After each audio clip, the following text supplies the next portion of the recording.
Hola a todos y a todas.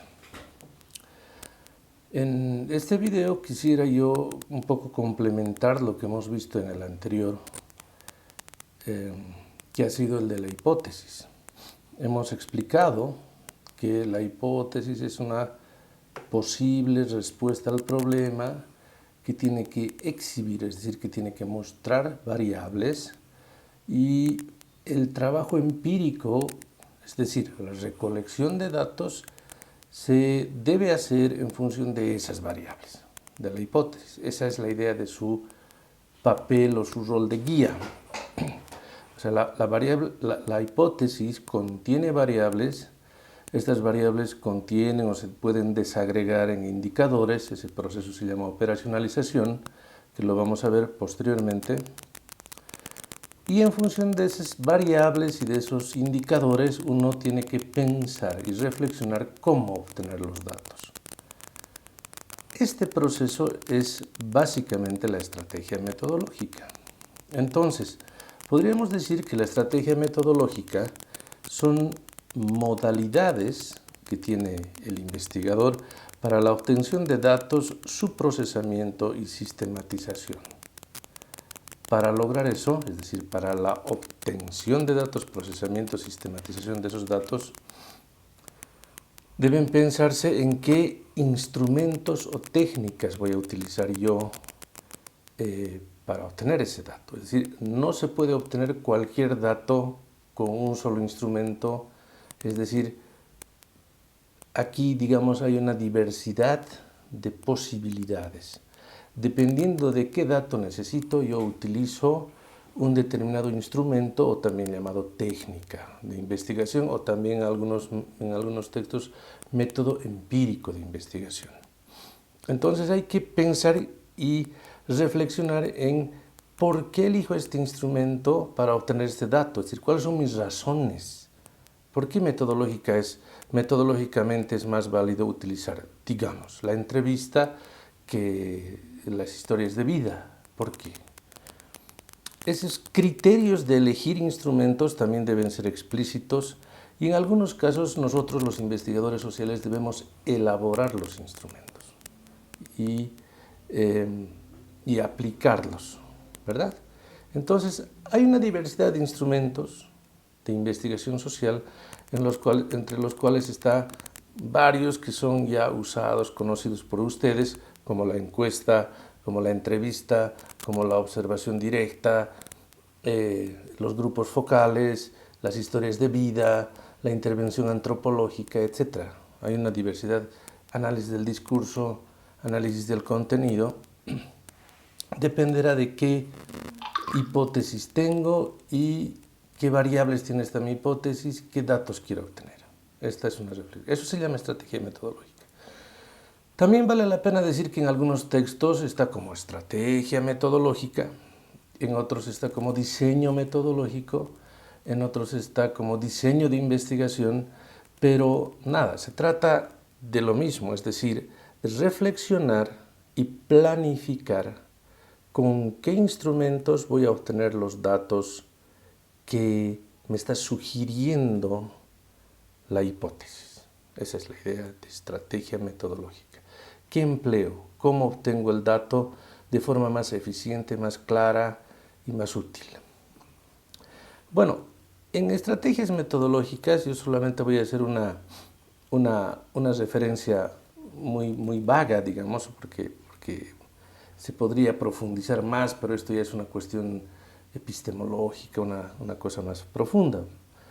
Hay una discusión, o no discusión, pero hay dos grandes corrientes que en muchas ocasiones se contraponen y que depende de cada investigador asumir una de esas corrientes o estos enfoques, o los dos. Y es el enfoque cualitativista de la investigación y el enfoque cuantitativista o cuantitativo de la investigación. El cuantitativista, primero quisiera hacer mención, es decir, es aquel enfoque que le da una preeminencia al número. Cuantitativo viene de quantum, que literalmente es montón. Entonces, un enfoque que prioriza el valor numérico, el dato numérico expresado en porcentaje. El tal porcentaje en números absolutos, en porcentajes o en índices numéricos. Esa es la idea del enfoque cuantitativo. El enfoque cuantitativo tiene su principal instrumento o su principal técnica, que en este caso sería la encuesta. Porque la encuesta me proporciona una información sobre opiniones, comportamientos, sobre acciones y actitudes de la gente en términos porcentuales. En este momento nosotros estamos muy atentos escuchando la televisión y la radio para ver las encuestas de preferencia electoral y obviamente eso se expresa en números, el tanto por ciento, el porcentaje. Entonces la encuesta es una técnica cuantitativa, su resultado es cuantitativo y la técnica de la encuesta está muy emparentada a la estadística, al manejo estadístico, a sacar algún tipo de correlación entre variables y hacer varias operaciones estadísticas que me permitan, digamos, mostrar con mayor riqueza ese dato numérico. Vale la pena también decir que en ciencias económicas, nosotros en la Facultad de Ciencias Económicas de la San Francisco Javier, generalmente, aunque no siempre, hacemos énfasis en el tema numérico financiero, especialmente cuando tocamos cuestiones financieras. Es imposible abstraerse de los números. Y cuando se hace un análisis financiero es difícil abstraerse de los números y de los estudios de factibilidad, etc. Entonces es un enfoque utilizado, es un enfoque, digamos, muy útil, pero en el fondo de los defensores, digamos, de este enfoque cuantitativista de números, sostienen que el dato numérico es unívoco. En cambio, el dato en palabra, el dato en texto, por decirlo de alguna manera, siempre está sujeto a interpretaciones. 2 más 2 es 4 aquí en la China. Sin embargo, digamos, los datos cualitativos está sujeto a ambigüedad, está sujeto a dificultad en la comparación. Por lo tanto, el ideal, digamos, de los cuantitativistas, que son especialmente de raigambre de las universidades norteamericanas, el ideal es cuantificar la mayor cantidad posible de cuestiones de la ciencia. Es decir, la mayor cantidad posible de datos. Si ustedes ven Internet y si ustedes ven las publicaciones, incluso se generan cada día índices e indicadores, como por ejemplo los indicadores de la felicidad en los países, y eso se expresa en número. Bolivia está en el 3, no sé qué país está en el 4, no sé qué otro país está en el 5. Entonces, no todo, pero la mayor cantidad posible de datos hay que expresarlos de forma cuantitativa. Eso sostienen los cuantitativistas, obviamente. También dicen los cuantitativistas que los números son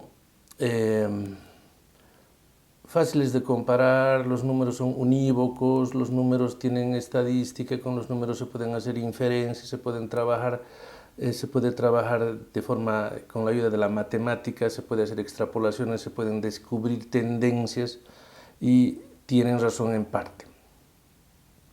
Por el otro lado están los cualitativistas. A ver cómo me explico. Los cualitativistas no les interesa demasiado el dato numérico, sino más bien el dato de atributos, de valores, de percepciones, de opiniones de la gente, pero mostrados a través de narrativas, a través de discurso, a través de texto.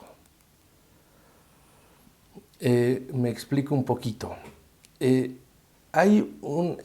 enfoque de los cualitativistas principalmente tiene su origen en las universidades europeas y explican, digamos, sostienen que el número no tiene mucho significado si no va acompañado de una interpretación, de un contexto interpretativo de ese número. ¿no? Es muy conocido ese ejemplo, dice, de que tener 3 hijos para Bolivia no es normal, más o menos normal, incluso son pocos hijos para una familia boliviana, pero para una familia china son muchos hijos, es una familia muy numerosa, es una familia numerosísima con 3 hijos. Entonces, ¿por qué? Porque los contextos tienen que explicar el número. En los 2 lugares el número 3 es 3, pero el contexto explica, interpreta, le da sentido al número. Entonces el número sin ese sentido, que es un sentido histórico, que es un sentido discursivo, que es un sentido de circunstancia socioeconómica, no tiene mucho sentido. Por lo tanto, el enfoque cualitativo se fija mucho en esto, en esta historicidad, ¿no? En este proceso histórico en el cual estamos obteniendo este número, o estamos obteniendo este dato más bien, este proceso histórico para darle una significación real.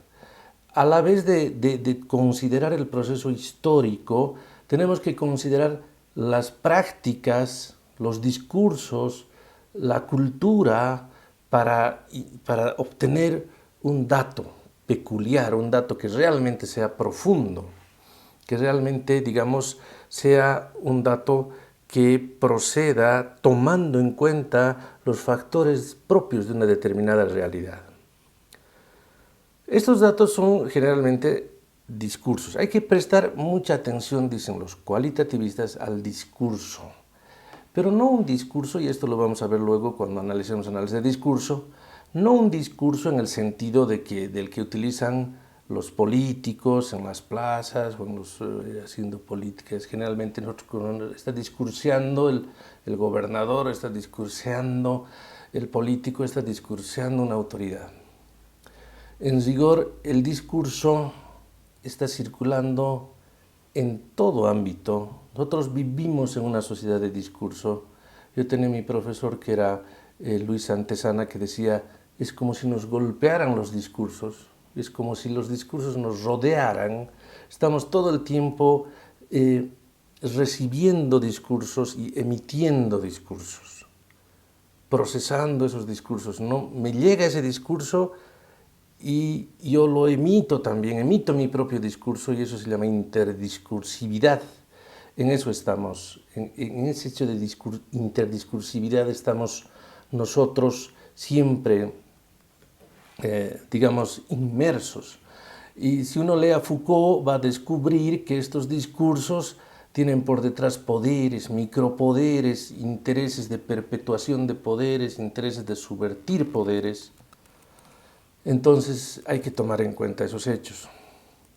Por lo tanto, los discursos no solamente son esas frases esas unidades, digamos, que producen los políticos y las autoridades para el 6 de agosto, para el 23 de marzo, todo el tiempo. En este momento yo mismo estoy emitiendo un discurso que es de tipo académico, ustedes lo van a recepcionar y van a, en su momento, también hacer un ida y vuelta, digamos, del discurso.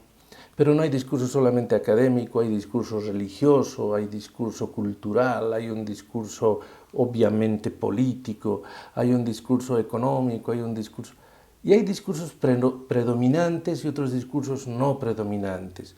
Unos discursos que circulan más rápido y otros discursos que no circulan o que circulan poco o que circulan entre poca gente, etcétera, etcétera. Entonces todo el discurso es algo que hay que prestar atención. Y también hay que prestar atención a otra parte del discurso que serían las narrativas, ¿no? Las narrativas que son las formas como expresamos nosotros una especie de, digamos, nuestra historia personal o de grupo.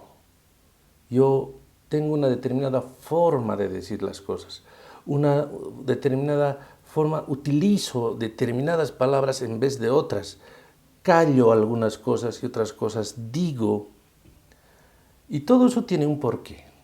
O sea, no es digamos, algo que de la noche a la mañana se me ocurre, sino eso responde a una herencia, algo desde atrás, un proceso histórico que me ubica de alguna manera en este contexto discursivo. Entonces, para los cualitativistas hay que situar lo que estoy estudiando en el contexto histórico, en el contexto estructural de la sociedad. Es muy importante estas prácticas discursivas, estos comportamientos culturales, y también ellos dicen que hay que recuperar lo que los cuantitativistas no les interesa demasiado, que es la subjetividad del sujeto que estoy investigando, ¿verdad? Es decir, cuando yo investigo una preferencia del consumidor, no me detengo demasiado a pensar en su subjetividad, en sus emociones, sino pienso en sus razones, porque estoy supuestamente basando mi estudio en un comportamiento racional. En cambio, los cualitativistas me pueden decir que, o desde un enfoque cualitativista, tendría que también comprender, recuperar la subjetividad, porque muchas cosas de este mundo no se comprenden solo por la razón, sino se comprenden por las pasiones, por lo subjetivo, por lo emotivo. Eso es interesante. Entonces, esta experiencia vivida de los sujetos es también una cosa importante para los cualitativistas. Entonces, hay una diferencia. Los unos proponen que el dato sea numérico, el número proporciona mayores posibilidades de inteligibilidad, dice, y además son unívocos. Y por el otro lado está el texto, el discurso, que son más ambiguos según los cuantitativistas. Pero en general ahora ustedes me dirán, ¿y nosotros qué debemos hacer? Nosotros lo que debemos hacer, en mi criterio, es recoger los elementos más importantes del enfoque cualitativo y plasmarlos en tu investigación, y recoger también los enfoques y los criterios cuantitativistas y plasmar. O sea, es decir, no hay una contraposición. Si utilizas uno, no utilizas el otro. No es excluyente. Las estrategias metodológicas más aconsejables y, digamos, las estrategias metodológicas más utilizadas son las que combinan instrumentos cuantitativos e instrumentos cualitativos. Para terminar, yo quiero decir un poco que hay que considerar esto. Esto que les estoy diciendo, por supuesto, hay que reflexionarlo en cada investigación. En cada investigación. ¿Qué me interesa? Me interesa un porcentaje y me interesa hacer comparaciones, o me interesa rescatar todo en un criterio más histórico, más de proceso, más de... no sé, ¿qué me interesa? Y en función de eso escojo los instrumentos. Para profundizar esta parte de estrategias metodológicas o estrategia metodológica, yo quiero sugerirles una lectura que es este libro, que se llama Pautas Metodológicas para Investigaciones Cualitativas y Cuantitativas en Ciencias Sociales y Humanas. Es otra publicación del PIEV. El PIEV tiene una serie que se llama una serie metodológica que contiene un número interesante de publicaciones en torno a metodología. El coordinador es Mario Yapu y los autores son Denise Arnold, Alison Spedding y Rodney Pereira. Entonces, con este libro se puede profundizar el tema de estrategias metodológicas y de esta diferencia o esta posibilidad de realizar estrategias metodológicas cualitativas, cuantitativas. Les hago notar que este libro está para descarga libre en el internet, y yo ya les he puesto en la plataforma el PDF correspondiente de este libro. Entonces, léanlo, es muy, muy aconsejable.